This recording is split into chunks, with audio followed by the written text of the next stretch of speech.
first off, I want to thank Larry and the TFI team for having us and apologize for us not being there live. So thank you, Larry, for facilitating it in this way. And so I'll just a quick background. Typically, Jim Stegman would give remarks, but his oldest daughter is getting married this weekend and couldn't make it. So, and I was going to give the presentation live, and I'm sure met most, if not all of you. I'm sorry to have missed you this year, but my whole family, including myself, has got the flu this week, and we're just getting over it. So my apologies. I do have, just in case, I am off for whatever reason. Mark Gutman is here from Cincinnati on the phone with us. Mark, why don't you say hello really quick? Good afternoon, everybody. Thanks for the opportunity. And luckily, we're still healthy here in Cincinnati, so we should be good. Excellent.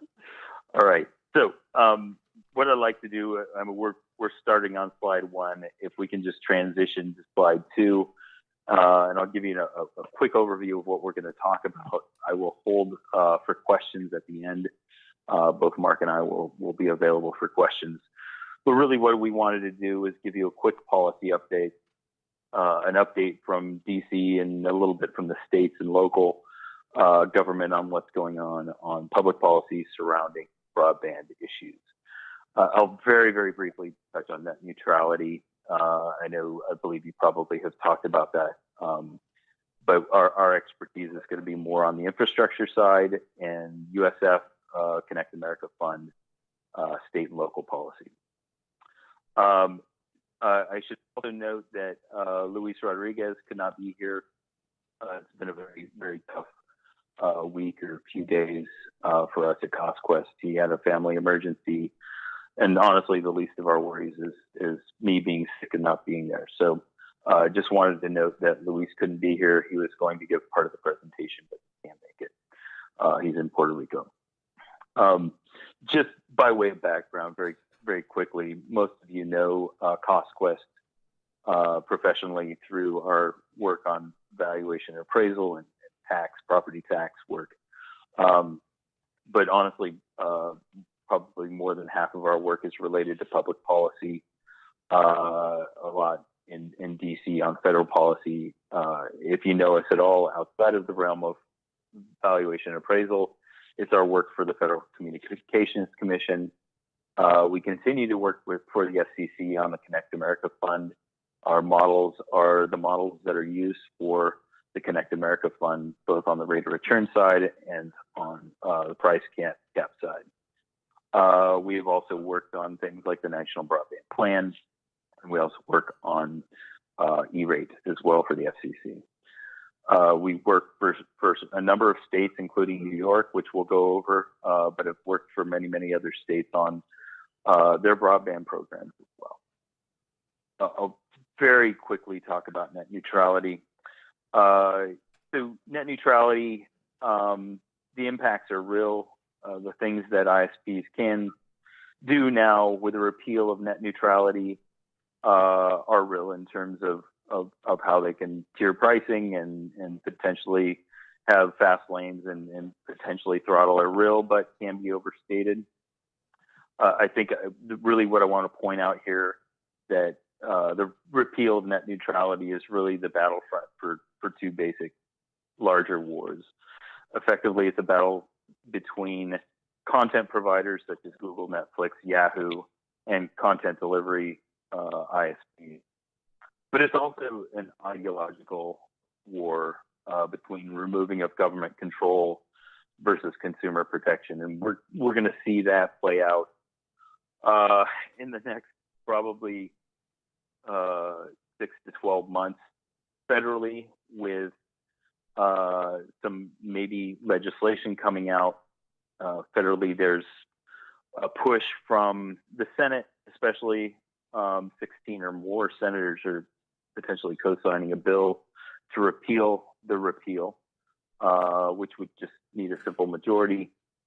There's obviously a lot of hurdles more in the House than in the Senate. So the repeal itself is uncertain. I think it's most uncertain at the state level. There are many state efforts to effectively repeal the repeal, including my own state where I am right now. Washington State has gotten out ahead of this with draft legislation to push regulation within the state. So that's a very, very brief overview of net neutrality. And I think in a nutshell is the repeal is uncertain. And I would expect that the market and how ISPs treat the repeal is always going to be slow as they want to see what's happening federally and within the states on the repeal of the repeal, or potentially having new consumer rules rolled out in the state. I'm going to transition now to infrastructure policy, really talking federal policy at this point. You probably have heard about the infrastructure bill.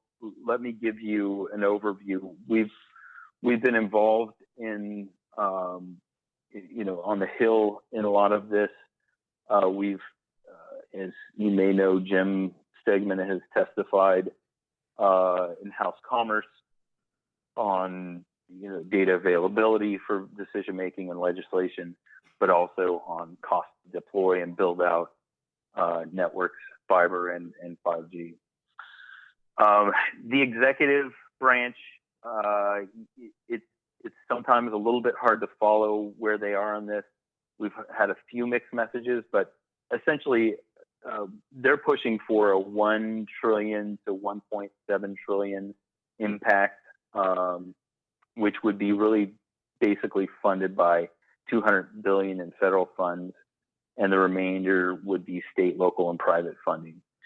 Really what it is right now, what the federal, the executive branch has been pushing is a 20% federal cost share of infrastructure, and that infrastructure would include all infrastructure, water, power, transportation, and of course broadband. The executive branch has really been pushing P3, but some of the comments from Trump himself have kind of cut against that. And in fact, I think he said in the last few days that public-private partnerships wouldn't get the job done alone.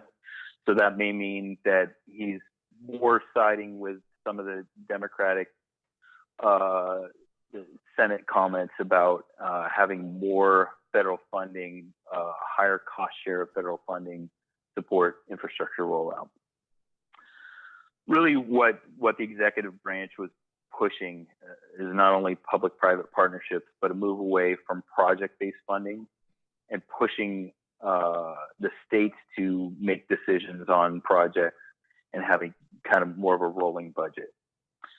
The other thing they really want to focus on is easing permitting, especially at the federal level, but pushing decisions down to state and local authorities when possible.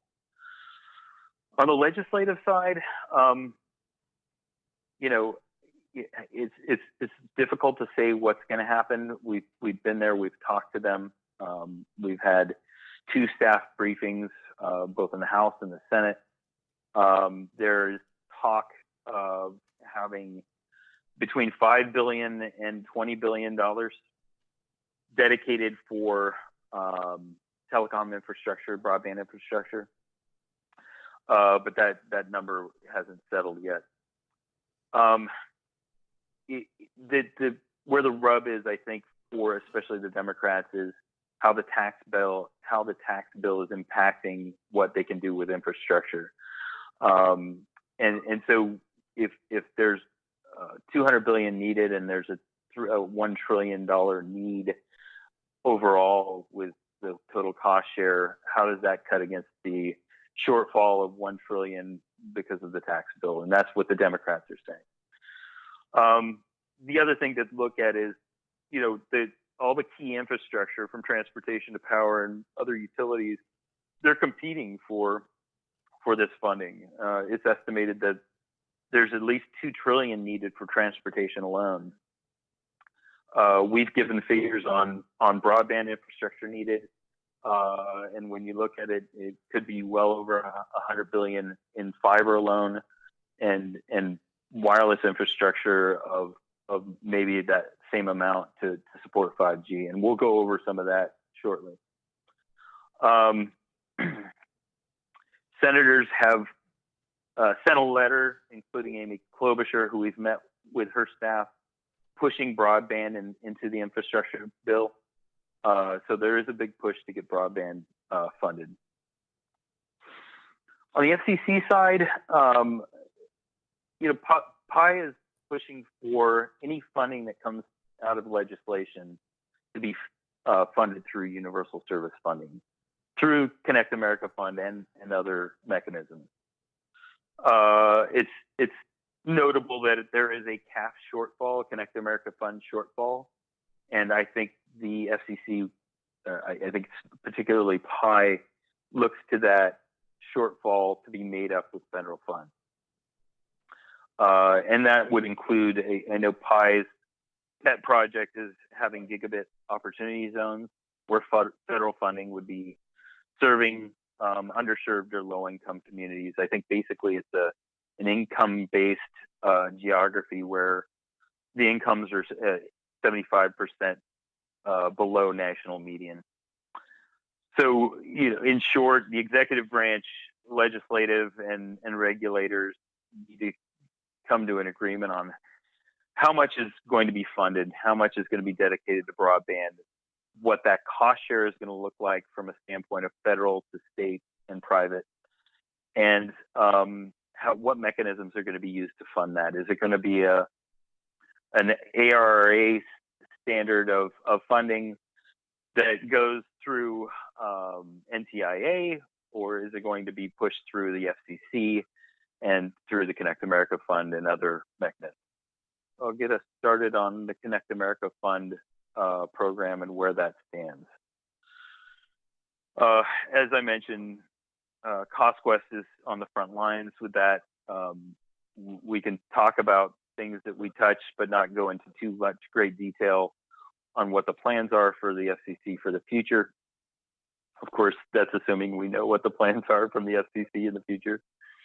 But I'm going to separate it into mobility versus landline. And if we just kind of move right to slide 8, the hot topic right now is the Connect America Fund round 2 of funding for the Connect America Fund. And this is really what's left of the price cap model, the price cap funding for landline service. Right now, it is the money that was turned down by price cap carriers, and it amounts to nearly $2 billion per year for 10 years. Now, it should be noted that there is a reserve from our model, the CAM model, that shows the reserve much higher than the money that's available. And that kind of points back to what PI is talking about with having a federal funding bill support a shortfall in universal service funding.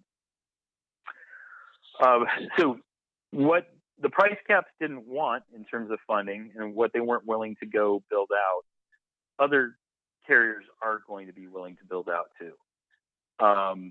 There is a process established through an NPRM and an order that brings a reverse auction to the Connect America Fund process. Eligible areas are announced. The process is like this. There will be a short form application due in March. There will be an auction later in the year.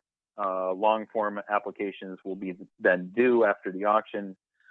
Funding will get approved and build out will happen. And there's going to be some level of validation and accountability for anybody who's awarded those funds. It should be noted that this reverse auction process is very complex. There are a number of entities on the record saying that the process itself of the reverse auction is burdensome, overly burdensome, including the ACA, the American Cable Association, the NTCA, and others, saying that companies the size of their associations will have a hard time meeting the requirements of bidding on this. And let me give you a little short background on why it's burdensome. Part of the reason is there is a scoring system for the reverse auction. It's not just a bid amount. The lowest bid wins. It is based on a speed tier. Those companies that can serve at the higher speed will be scored higher. And then there's also a latency tier. Having the reduced latency will allow you to score higher as well. It's pretty complex matrix that needs to be followed. The bidding process itself is difficult, and the geographies and how you serve those geographies is pretty difficult as well. So it's a complex process. It remains to be seen who is going to compete, but we know competitive fiber providers, WISP, and others are likely going to go after this money. I should also say, and it's interesting to note that there's rumblings of electric utility co-ops competing in this funding pool as well. And if you look on the next slide, slide 9, these are the CAF 2 eligible areas as of today. As you can see, these are largely a lot of Midwest, a lot of price cap yielded support, really all over the country.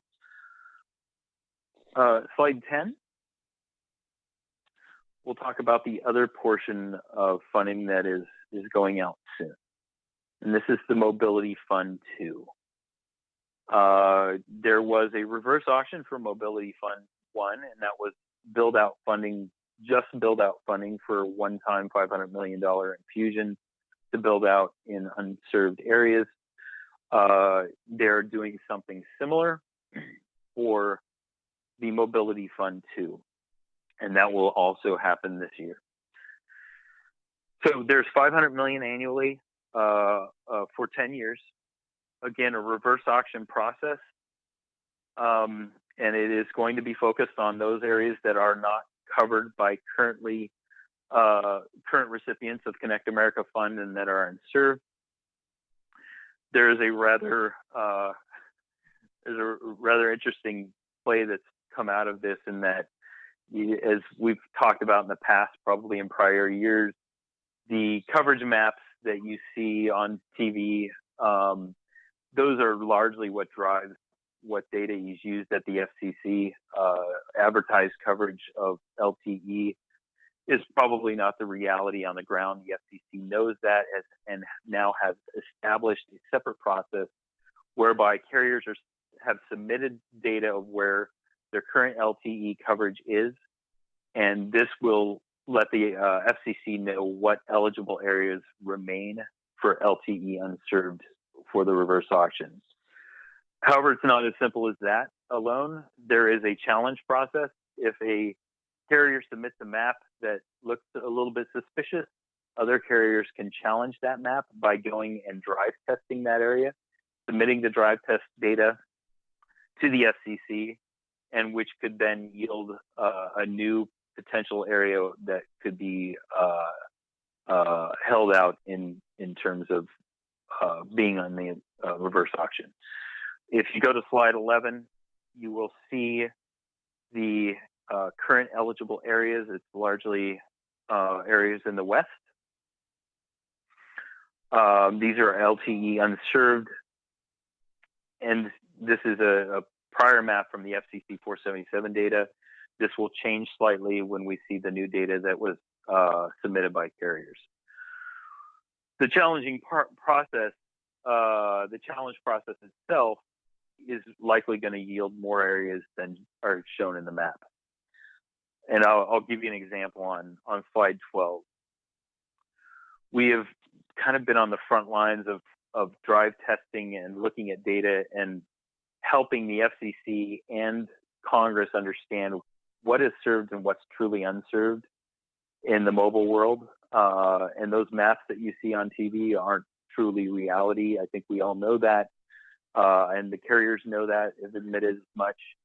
But when it comes down to it, the process for challenging these areas and getting more funding out to these areas that are truly unserved will come through in a drive test process.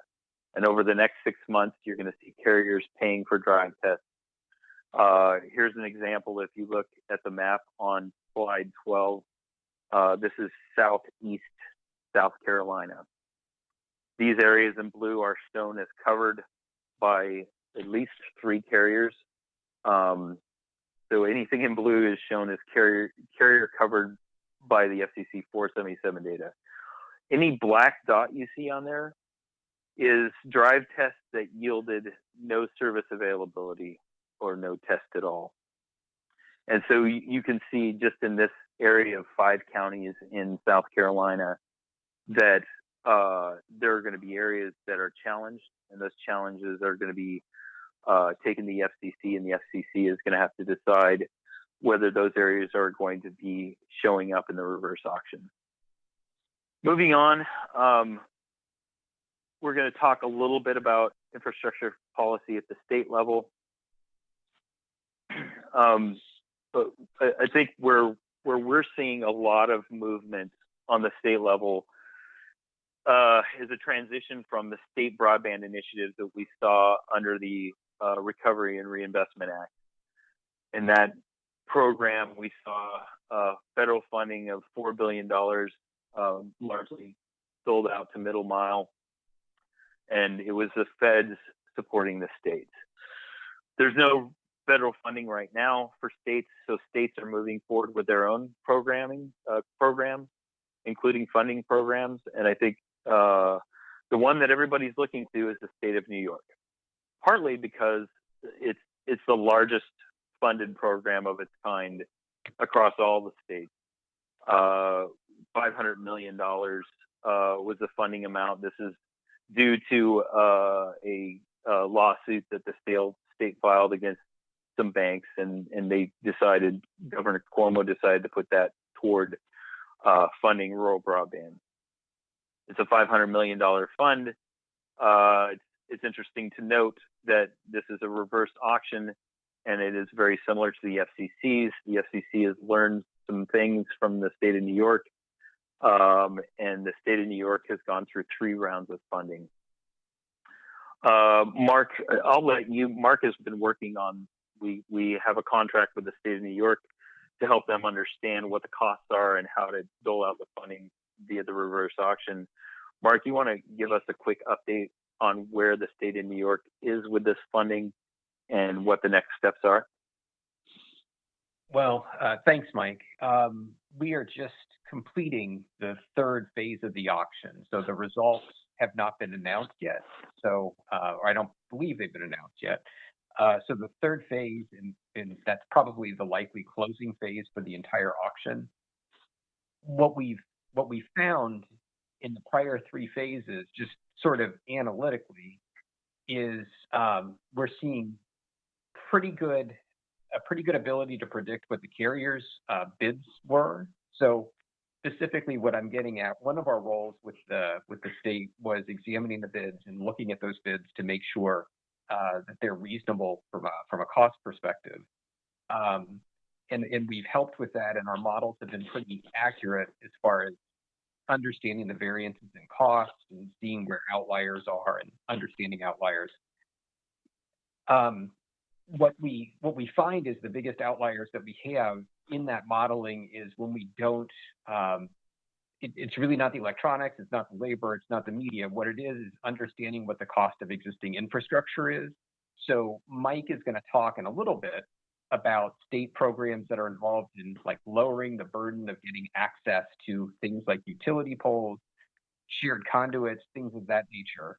What we find in our bidding review is understanding what that carrier is paying for existing infrastructure, and that varies from municipality to municipality, is probably one of the most difficult parts of our job. And you can start to see why it's so important from a valuation standpoint of understanding where that infrastructure is coming from, how they're going to get access to it, and what the long-term rates they're paying are. So that's kind of an interesting piece on the valuation side. The other thing that the state of New York did was when they looked at where broadband is needed, they classed it into what they would call unserved, underserved, or served.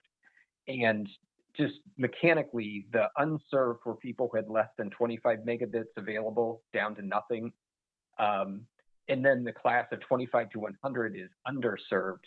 And then served was 100 or over. That was the governor's goal. What was implied by that is speeds less than 25 are likely not as future-proofed as the speeds between 25 and 100 and 100 and above.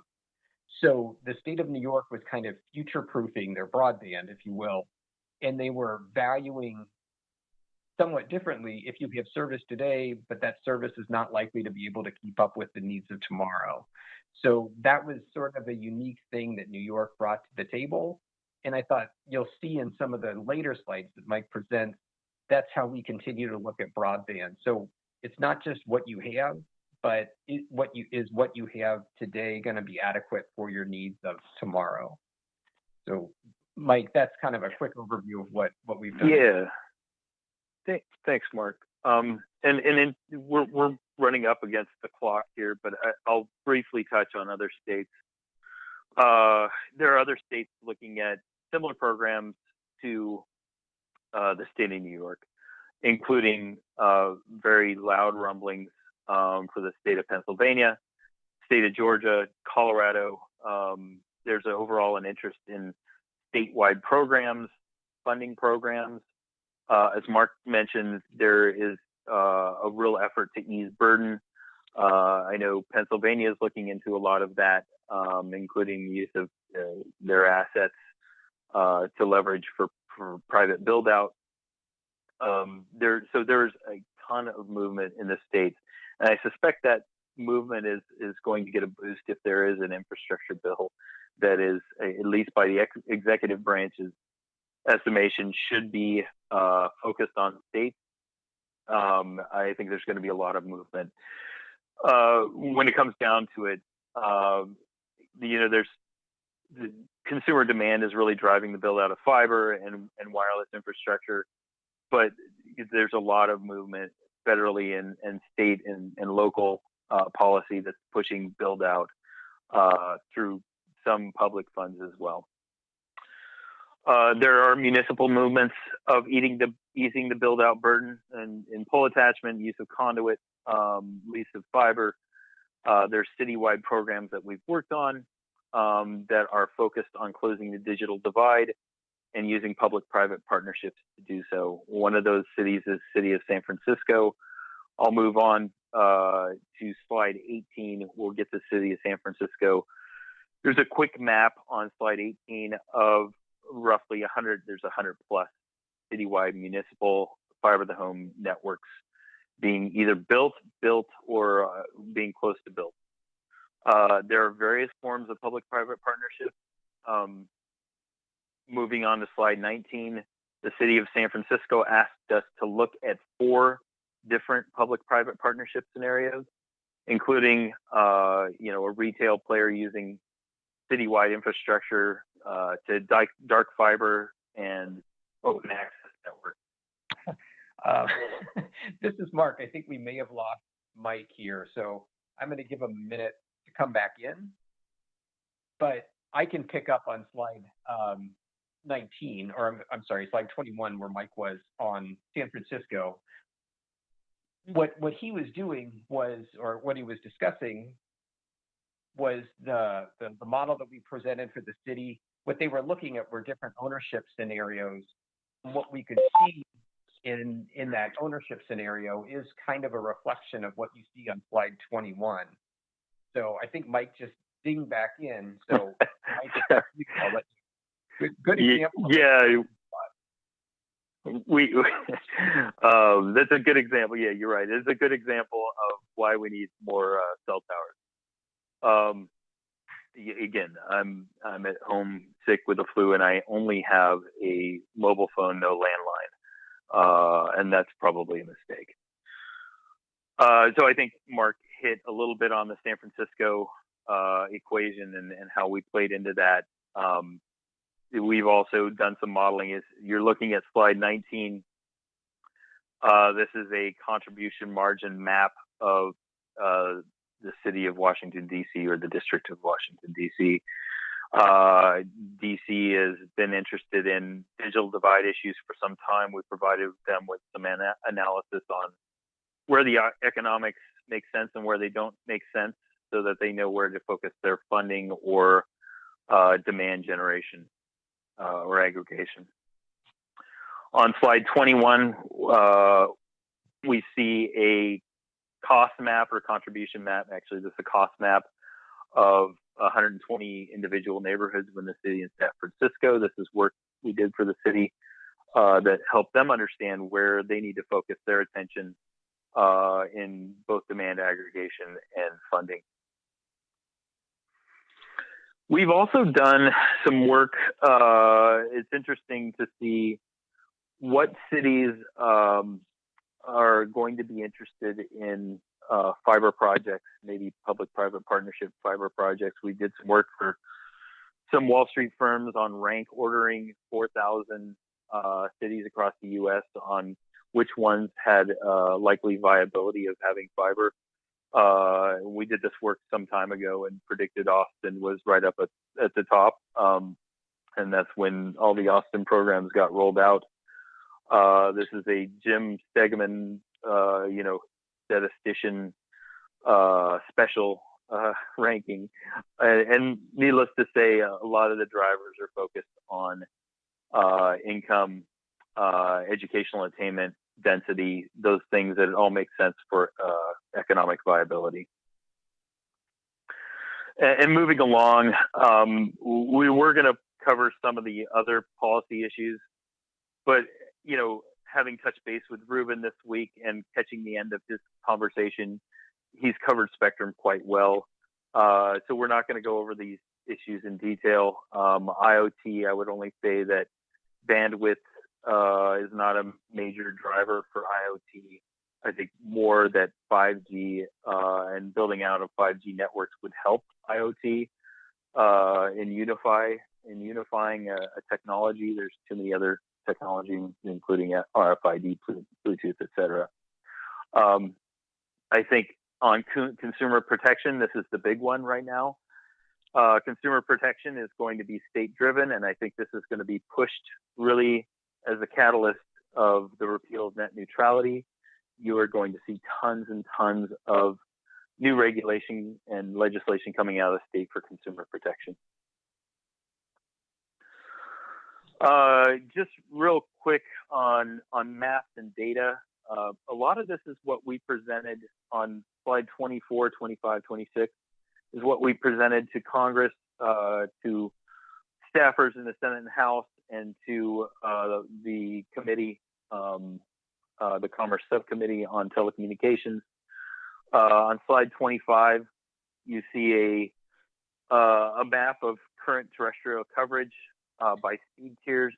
The green areas are the highest speeds, and you'll see that it's not all in dense areas. A lot of it is where Connect America Fund and legacy support has been spent, like up in the Dakotas.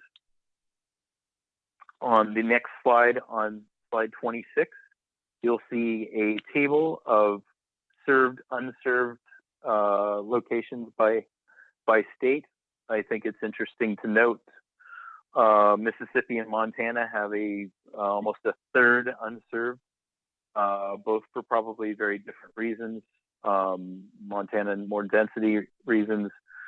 Mississippi probably has more to do with large price cap presence in economics. Moving on to slide 27, current mobile coverage. The map on the left shows unserved, again, largely west, but looking over at the table, you see that real issues arise in the east when you look at the hills and the valleys of West Virginia and parts of Tennessee. West Virginia is really the hot spot and the battleground for funding of mobility for Connect America Fund 2 and other programs. Serving the hollows of West Virginia is a big problem. Manchin has been on this, and it should be noted that in Tennessee, Marsha Blackburn's district is one of the least served in all of east of the Missouri, and she's heading up the subcommittee on telecommunications and technology, and very active in getting legislation to support build out of broadband. Real quick notes on slide 28.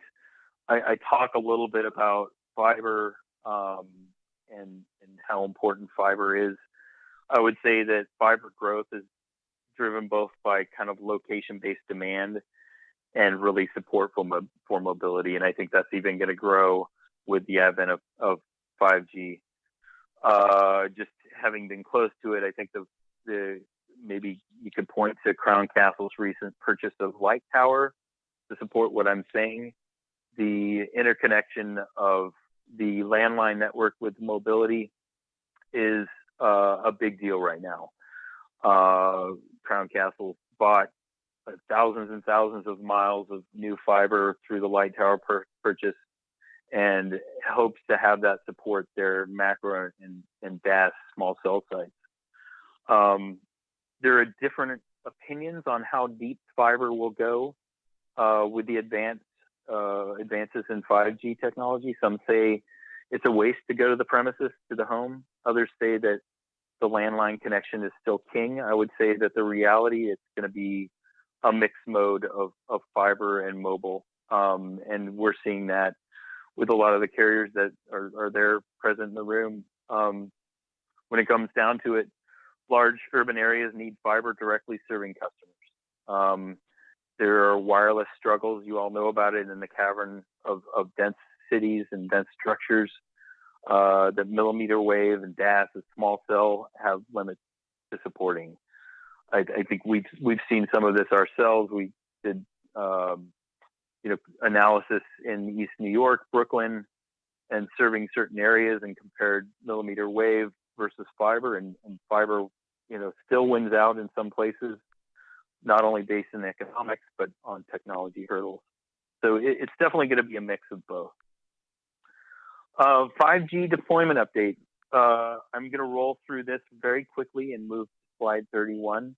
This is out in the public domain, but we did a study with the FCC and determined the cost to build out ubiquitous 5G across the country. And it could cost anywhere from $61 billion to $250 billion.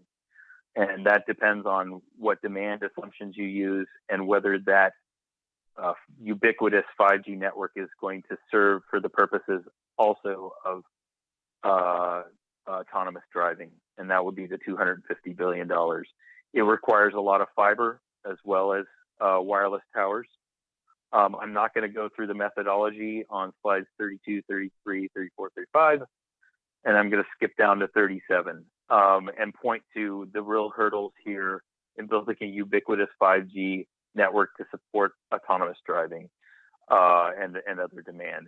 It's really an economic equation that says if you really want to get 5G out, you're going to have to build a lot of towers, tons of towers. Slide 37 shows that, and this is out in the public domain. We filed this with the FCC.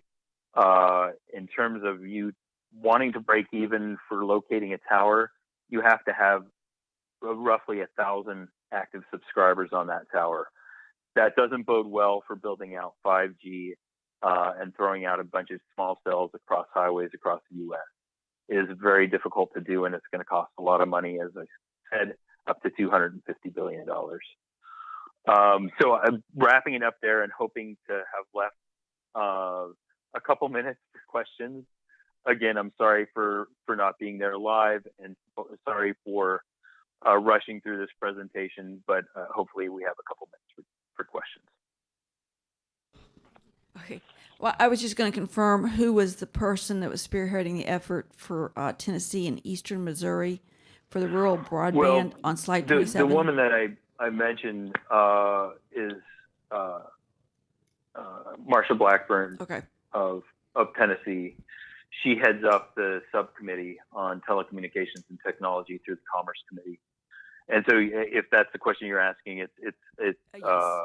Congress. She goes by Congressman Marsha Blackburn. And I would say that just generally, that the Appalachian area is really a hot spot for getting wireless coverage, including all the way up through West Virginia especially.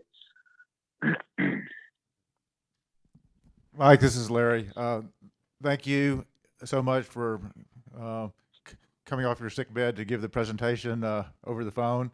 Thanks to the whole CostQuest team for joining us. I really appreciate it. Did you hear the applause? No, I appreciate it, Larry.